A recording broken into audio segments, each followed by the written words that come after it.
अगर एक क्वेश्चन पूछा जाए कि गैसियस फॉर्म ऑफ HCl क्या वो एसिडिक नेचर शो करेगी, यस और नो?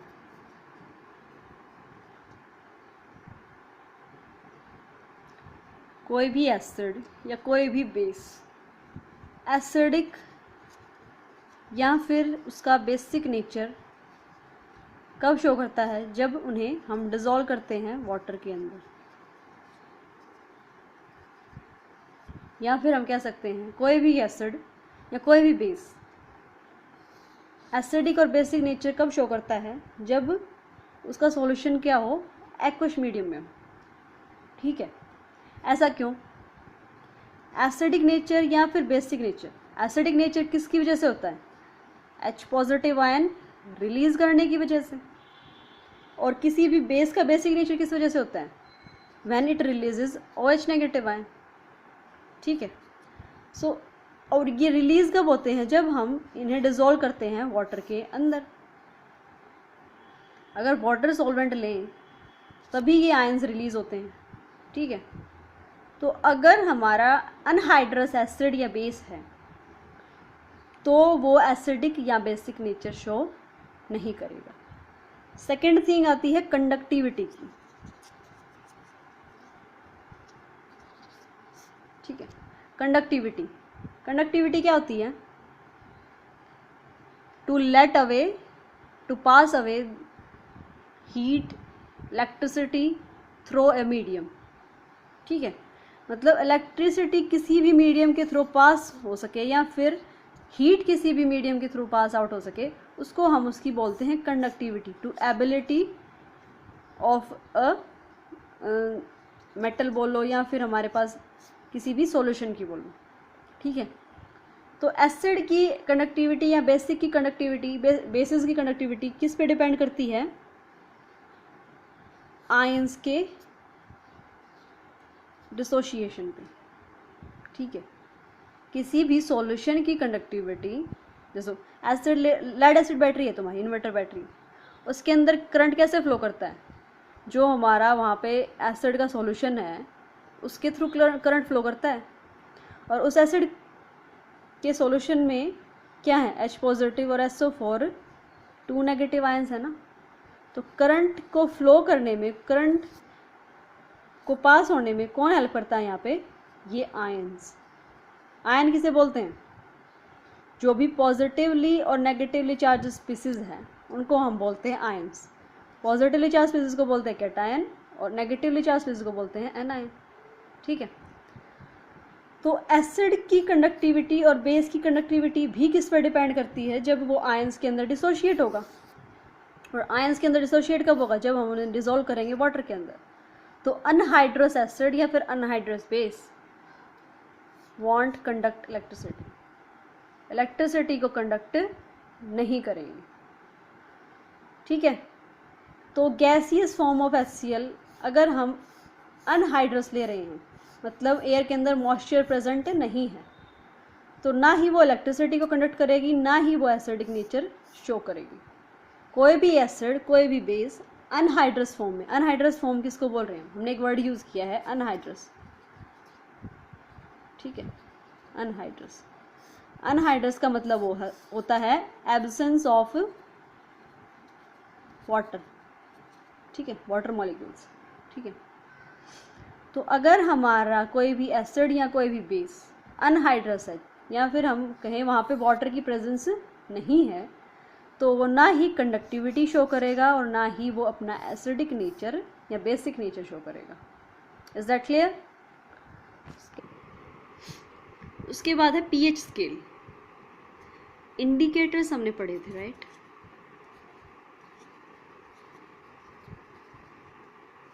इंडिकेटर्स क्या कर रहे थे कि कोई भी सॉल्यूशन एसिडिक है या नहीं,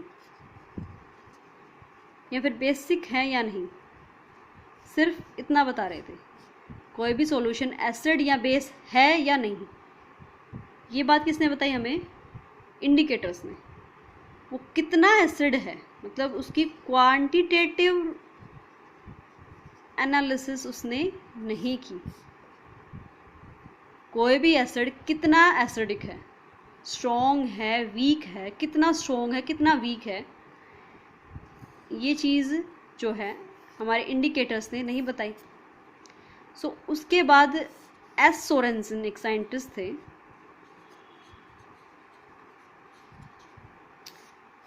उन्होंने क्या किया, एक डेनिश बायोकेमिस्ट थे, एक तरह से वो बायोकेमिस्ट थे, ठीक है, जो ऑर्गेनिक केमिस्ट्री या फिर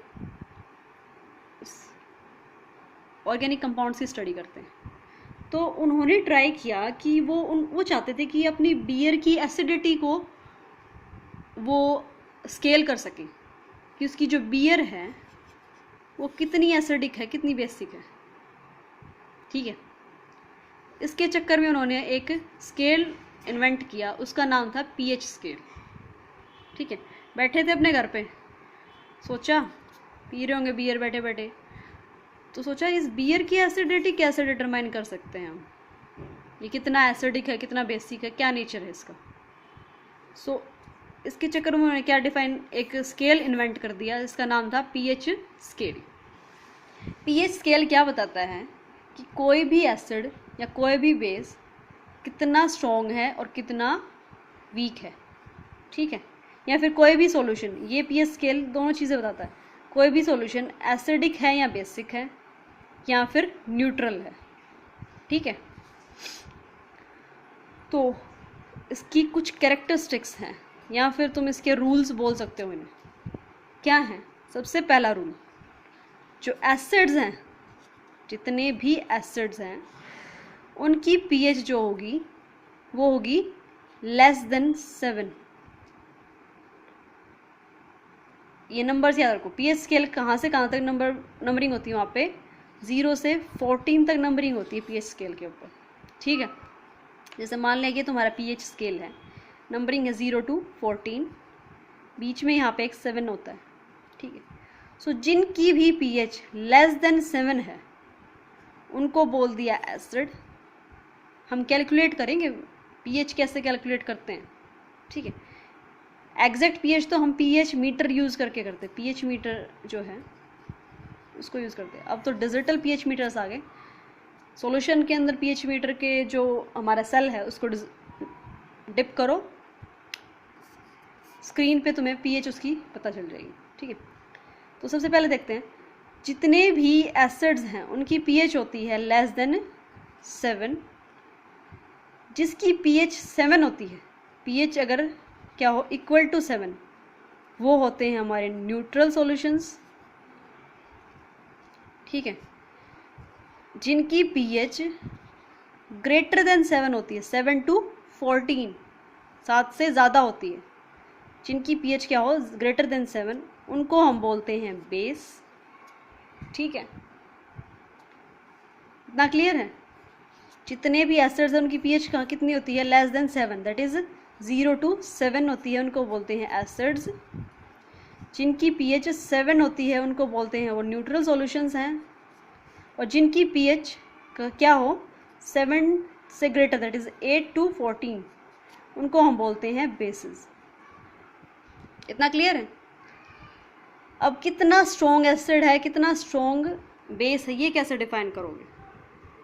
सो कोई भी एसिड है उसकी पीएच जितनी लेस होगी, उसकी पीएच की वैल्यू जितनी कम होगी, वो उतना ही स्ट्रॉन्ग एसिड होगा। ध्यान से सुनना, जो भी एसिड्स हैं, अगर किसी भी एसिड की पीएच जितनी कम होगी, पीएच की वैल्यू जितनी कम होगी, जैसे कि एक एसिड है हमारा, इसकी पीएच है 2, ठीक है, इसकी पीएच क्या है 2 है, और दूसरा एसिड है हमारा, ये एसिड ए मान लिया, ये एसिड बी मान लिया, ठीक है। बी एसिड की पीएच है हमारी 4, तो वहाँ पे ये पीएच कम है, तो ये जो है स्ट्रॉन्ग एसिड होगा इसके कंपैरेटिव, और ये होगा हमारा एक वीक एसिड इसके कंपैरेटिव, ठीक है। अगर इन दोनों एसिड्स का कंपैरिजन हमें करना हो और पीएच हमें गिवन है, तो जिस पीएच की वैल्यू कम होगी ना वो होगा स्ट्रॉन्ग एसिड, और जिस पीएच की वैल्यू ज़्यादा होगी वो होगा हमारा वीक एसिड, ठीक है। तो जितनी कम वैल्यू होगी पीएच की पीएच की वैल्यू होनी कितनी चाहिए, 0 से 6, ठीक है, मतलब 7 से नीचे, तो वो एसिड होगा। और स्ट्रॉन्ग एसिड कब होगा, जितनी उसकी पीएच की वैल्यू कम होगी उतना ही वो क्या होगा, एक स्ट्रॉन्ग एसिड होगा। क्लियर इतना। ऐसे ही बेस की अगर बात करें, जितनी ज़्यादा बेस की पीएच होगी, एसिड के केस में स्ट्रॉन्ग कब था, जब उसकी पीएच क्या हो, कम हो, लेकिन यहाँ पे क्या हो, जितनी ज़्यादा पीएच होगी उतना क्या होगा, स्ट्रॉन्ग बेस होगा, ठीक है। फॉर एग्जाम्पल, कोई भी बेस है हमें गिवन, कोई भी बेस गिवन है, ठीक है, ये बेस ए है, कोई भी, ये बी है, कोई भी बेस ले लिया, नाम हम डिफाइन नहीं करते, ठीक है। एग्जाम्पल के थ्रू, अगर इसकी पीएच हमें गिवन है 8, ठीक है, और इसकी पीएच है हमें गिवन से 10, ठीक है, सो यहाँ पे स्ट्रॉन्ग बेस कौन सा होगा,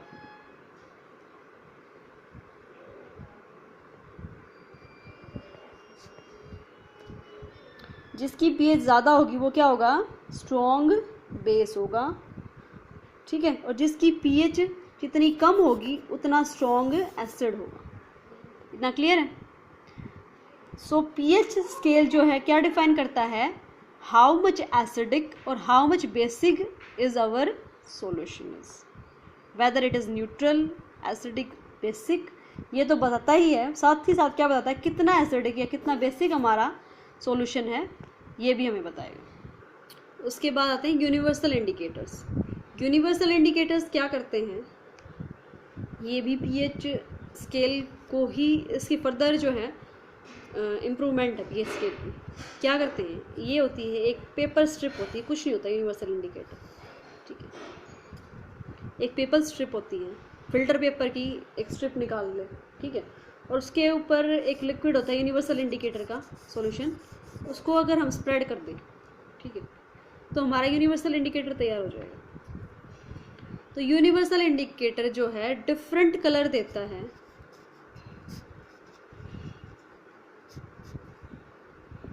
for different acid and base. For example, इसको अगर हम एक्सप्लेन करें कैसे, ये है हमारा यूनिवर्सल इंडिकेटर के लिए एक कलर चार्ट, जो हमारे यूनिवर्सल इंडिकेटर की स्ट्रिप्स होती है ना, उसी के साथ एक ये कलर चार्ट दिया होता है। अगर हमारे स्ट्रिप का कलर येलो आ रहा है, ठीक है, तो हमारे सॉल्यूशन की जो पीएच होगी, पहली बात तो 7 से नीचे है, तो वो क्या है, एक एसिड है। तो और हमारे एसिड की पीएच, अगर कलर स्ट्रिप का, उस स्ट्रिप को अगर हमने किसी एसिड के अंदर हमने डिप किया और उसका कलर आ रहा है येलो, ऐसा स्ट्रिप के साथ, ये जो स्केल गिवन है ना हमें, जो कलर चार्ट गिवन है, इसके साथ हम मैच करके देखेंगे स्ट्रिप के कलर को, ठीक है। अगर स्ट्रिप का कलर इससे मैच होता है, दैट इज़ उसकी पीएच क्या है, 5 है, ठीक है। अगर हमारे स्ट्रिप का कलर इस कलर से मैच हो रहा है, तो हमारे सॉल्यूशन की जो पीएच है वो क्या है, 7 है, ठीक है, दैट इज़ वो क्या है, न्यूट्रल है। अगर हमारे जो हमने स्ट्रिप ली, उसको हमने डिप किया किसी गिवन सॉल्यूशन के अंदर, और उसका कलर कुछ पर्पल आ रहा है, वो भी इस शेड में आ रहा है, तो हमारे सॉल्यूशन की पीएच क्या है, 11 है। तो यूनिवर्सल इंडिकेटर क्या करता है, सिर्फ हमें उसको डिप करना है हमारे सॉल्यूशन के अंदर, और फिर जो कलर आया उसको इस स्केल के साथ, ये जो कलर चार्ट गिवन है इसके साथ मैच करना होता है, ठीक है। जिस भी कलर के साथ हमारे स्ट्रिप का कलर मैच हो रहा है, उस सॉल्यूशन की पीएच जो है वही होगी।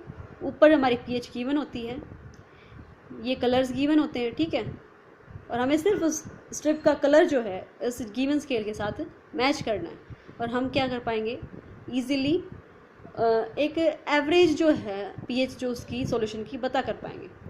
लेकिन एग्जैक्ट अगर हमें पीएच जाननी है तो we use the pH meter. किसी भी सॉल्यूशन की तुम्हें एग्जैक्ट पीएच अगर जाननी हो ना, तो we use the pH meter. PH meter क्या होता है, pH meter is a machine, digital machine होती है, इलेक्ट्रॉनिक मशीन। उसके अंदर होती है एक सेल, ये मान ली तुम्हारा सेल है या इलेक्ट्रोड बोल लो, जो भी सॉल्यूशन हमारा बीकर में लिया हमने, उसके अंदर हमें ये सेल डिप करना है। और ये सेल कनेक्टेड होता है किससे? पीएच मीटर से। जैसे हमने इसको डिप किया, डिजिटल स्क्रीन होती है ना, जैसे डिजिटल वॉचेस होती हैं, उस पर हमें नंबरिंग दिखाई देगी कि उसकी सॉल्यूशन की पीएच क्या है। 5 पीएच है तो 5 दिखा देगा, 5.2 है तो 5.2, मतलब एग्जैक्ट पीएच पॉइंट्स में भी हमें पता चल जाएगी कि उस सॉल्यूशन की पीएच क्या है। ठीक है। सो pH scale and universal indicator के बारे में बस इतना ही, बाकी नेक्स्ट क्लास में।